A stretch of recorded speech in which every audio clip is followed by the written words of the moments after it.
You reach for a switch. Somewhere behind the wall, electricity does its work, and light floods the room instantly. No thought, no effort, no danger. But what if that switch did absolutely nothing?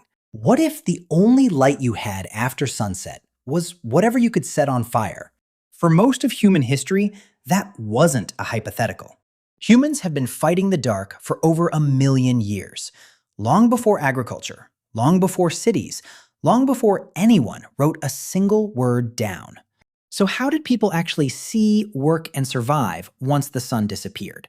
Here's what most people get wrong about the past. Night wasn't just dim, it was dangerous. Predators hunted better in darkness than humans did. A twisted ankle on an unlit path could turn fatal fast. Fires spread unseen. Thieves worked in shadows nobody could check. Once the sun went down, most human activity simply stopped. Farming stopped, building stopped, trade stopped. For thousands of years, darkness didn't just limit what you could see. It limited what an entire civilization could accomplish in a single day. Solve that problem, and you don't just light a room. You extend the working day itself. So the story starts, unsurprisingly, with fire. Not campfire nostalgia, actual survival technology. At Wonderwork Cave in South Africa, archaeologists found ash and burned bone buried deep inside the cave, dated to roughly 1,000,000 years ago. That's some of the earliest solid evidence of controlled fire use, likely by Homo erectus, long before modern humans even existed. Fast forward a few 100,000 years. At Kesem Cave in Israel, researchers Ran Barkai and Avi Gopher uncovered a hearth used again and again in the exact same spot for tens of thousands of years. Same fire pit, generation after generation. That's not an accident. That's a decision. Fire did more than push back the dark. It kept predators away. It let people cook, talk, and plan. Some researchers even argue firelight is where storytelling itself began, since it gave people a reason to sit together after sunset, instead of sleeping the second it got dark. But fire alone has a problem. You can't carry a bonfire, which meant someone, at some point, had to be the poor soul walking through a cave holding a flaming stick over their head. Not exactly OSHA approved. At Lascaux in France, archaeologists found small, hollowed-out sandstone lamps, nearly 17,000 years old, still holding traces of animal fat. Someone carved a stone bowl, packed it with fat, added a wick of moss or juniper, and got a small, steady flame. That's not a torch anymore. That's the first lamp. By the time ancient Egypt was building its empire, oil lamps had become common. Small terracotta bowls filled with castor oil or sesame oil, lit with a twisted linen wick. Cheap, reliable, everywhere. If you needed to work past sunset, that little clay bowl was your entire lighting system. But Egypt also thought bigger. Around 280 BC, the Lighthouse of Alexandria was completed, one of the tallest structures in the ancient world. At night, a massive fire burned at its top, and some ancient accounts describe polished mirrors reflecting that light far out to sea. Historians still debate how accurate that mirror detail really is. But the lighthouse itself was real, and it worked for centuries.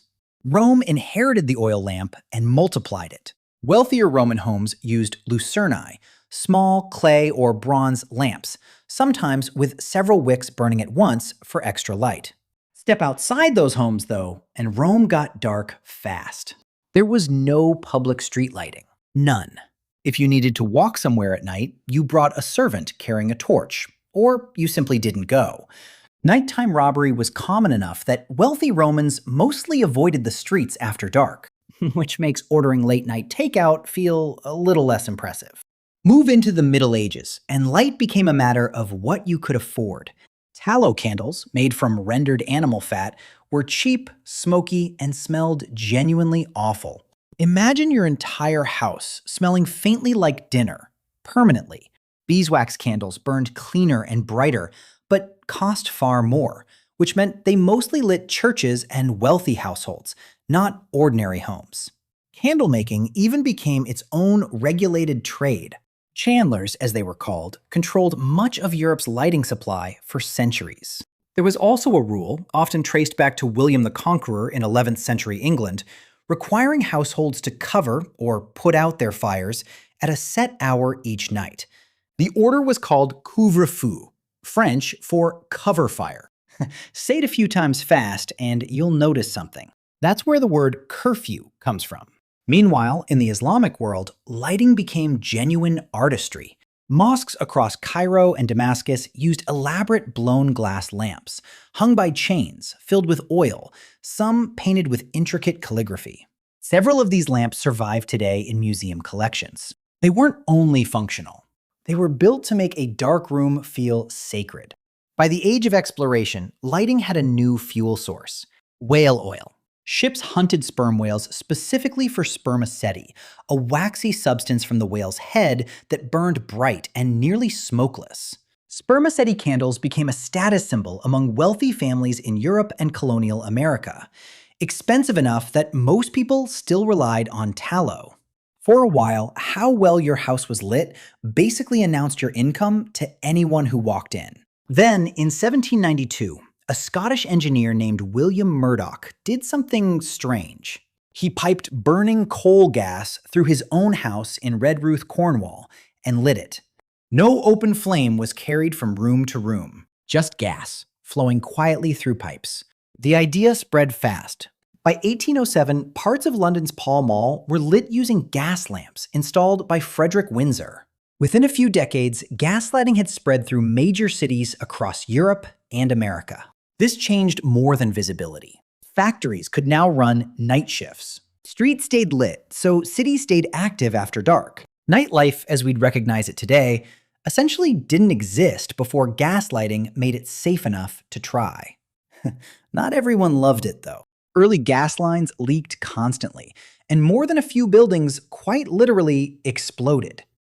Progress, as always, came with a few unplanned fireworks. Around the same era, whale populations were dropping fast, and whale oil prices were climbing right along with them. In 1853, Polish inventor Ignacy Lukasiewicz developed a practical kerosene lamp using oil refined from petroleum instead of whale fat. Kerosene was cheaper, brighter, and it didn't require killing whales to keep your house lit. It spread rapidly, and for a few decades, it became the dominant light source almost everywhere. Somewhere, a lot of whales were quietly relieved. Then came the breakthrough that ended the entire era. In 1879, in Cleveland, Ohio, engineer Charles Brush installed powerful arc lights around a public square, and crowds reportedly gathered just to watch the night turn into something like day. That same year, Thomas Edison perfected a practical, long-lasting incandescent bulb. By 1882, Edison's Pearl Street station in New York was powering electric lights across part of Lower Manhattan from a single central power plant. For the first time in human history, light didn't require fire at all. Here's why that mattered more than people realize. Electric light wasn't just brighter or safer, it was instant, and it scaled. One power station could light an entire district. Factories ran continuously. Streets stayed lit reliably, without smoke or open flame. Cities, for the first time, genuinely never had to sleep. And here's something historians only pieced together fairly recently. Historian Arthur Roger Eakirch spent years studying old court records, diaries, and medical texts from before artificial lighting spread widely, and found repeated references to something called first sleep and second sleep. People would sleep a few hours after dark, wake for an hour or so in the middle of the night to talk, pray, or just think, then fall back asleep until morning. That's not a myth. That's documented, repeated behavior across pre-industrial Europe. Once cheap, reliable artificial light spread, that pattern faded, and the single, unbroken 8-hour block we now call normal sleep became the standard instead. Which means the way you sleep tonight might be a side effect of a light bulb. So if you ever wake up at 3 in the morning for no reason, congratulations. You might just be historically accurate. Now, think about your own night. You flip a switch and a room floods with light, instantly, safely, without a single flame. You don't think about oil or wicks or whether your candle will last until morning. You don't think about it at all. And that's exactly the point. So here's the full picture. That switch on your wall represents over 1,000,000 years of trial, danger, and improvement. Wonderwork Cave's ash, Kesem Cave's hearth, Lascaux's stone lamp, Alexandria's fire, Rome's oil lamps, medieval curfews, gaslit streets, kerosene lanterns, and finally, a filament glowing quietly inside a glass bulb. Every one of those steps existed because someone, somewhere, refused to accept that darkness had to win. Modern convenience isn't magic. It's the last chapter of an extremely long survival story, one most of us will never think about again after tonight. If stories like this one make you see the everyday world a little differently, there are more of them here. Feel free to stick around.